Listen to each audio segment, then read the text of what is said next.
going through the Psalms with Christine, and I am in another church today. You can see they have a lovely tapestry behind me of Jesus comforting a man in his sorrow.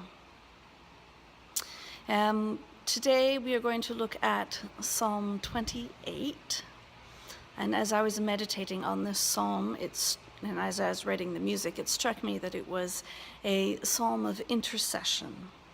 And as we read through it, you may notice that there's not a lot of specific references to himself, but there are a lot more general references, and at the end specifically talks about the people and the nation. Today I'm going to read out of the NIV. So Psalm 28. To you I call, O Lord my rock. Do not turn a deaf ear to me, for if you remain silent, I will be like those who have gone down to the pit. Hear my cry for mercy as I call to you for help, as I lift up my hands toward your most holy place. Do not drag me away with the wicked, with those who do evil, who speak cordially with their neighbors but harbor malice in their hearts. Repay them for their deeds and for their evil work. Repay them for what their hands have done, and bring back upon them what they deserve. Since they show no regard for the works of the Lord and what his hands have done, he will tear them down and never build them up again. Praise be to the Lord, for he has heard my cry for mercy.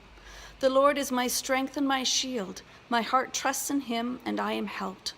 My heart leaps for joy, and I will give thanks to him in song. The Lord is the strength of his people, a fortress of salvation for his anointed one. Save your people and bless your inheritance. Be their shepherd and carry them forever. Now, we're doing Psalm 28 right after I did Psalm 3, because as I was writing music for Psalm 28, my mother was visiting, and she kept saying, I know this song, and I kept saying, you can't know this song, I'm writing it. But I went looking, and I found the melody. I had the opening melody is the same opening melody as Psalm 3. And I was going to rewrite Psalm 28, but I decided not to, because Psalm 28 was probably also written at the same time as David was running and hiding from Absalom, which again ties in with the idea of intercessory. For the last one I spoke about how he was worried about his people. The same idea pops up here. He is praying for the people.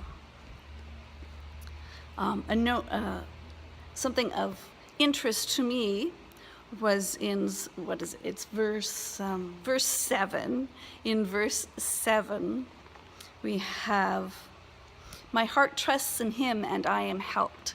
In most translations, those two verbs are in different tenses, which suggests that the two actions do not happen necessarily at the same time. I'm going to read that verse out of the Passion Translation. You are my strength and my shield from every danger. When I fully trust in you, help is on the way. I jump for joy and burst forth with ecstatic, passionate praise. I will sing songs of what you mean to me. When I fully trust in you, help is on the way. It's a struggle I have, and I suspect it's a struggle many people have. When you do not see the answer to your prayer, can you still rejoice knowing that it's coming? We tend to live by sight and not by faith. And we often don't rejoice until after we have seen the answer. But this challenges me to rejoice as soon as I say the prayer, knowing that my Papa God is looking after it. It's like the little child says, my father is bigger than your father. And even though I can't see my dad coming down the street yet, I know you're in trouble because he doesn't put up with anybody messing with his child. So remind your soul, your father is bigger and badder, and he loves you very much. The other thing of note that I found in here was at the very beginning, I think it's verse 2, David sounds a little concerned that God might forget him and he just take a broad stroke and punish everybody, forgetting that his beloved little David is in there. And it reminded me of the story of Lot. And Abraham bargains with the Lord for Lot's town. And Abraham never actually says, my nephew Lot is there, please rescue him. Instead, he goes this roundabout way, bargaining with the Lord. And when the conditions are not met, the Lord rescues Lot, even though that was not part of the bargaining. Lot was never mentioned. But our God knows where our hearts are and who we have attached to our hearts. And he doesn't forget. The Lord does not forget. And his heart also yearns for the people, our beloved, and for his beloved. So let's listen to this intercessory song based on Psalm 28.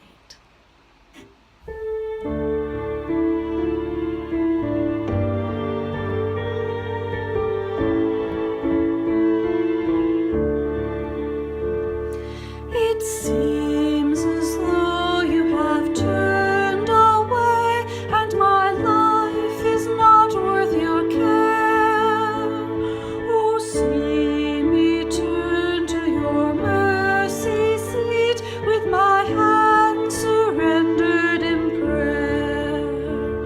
Oh, hear my cry for your people, Lord, and those who lead them astray. The lies and disrespect for you, oh, tear them down in their day. Oh, shepherd us, protect your people from harm. Oh, shepherd us, and carry us in your arms. Oh, bless your name, may it be built up, for you answered my cry to you.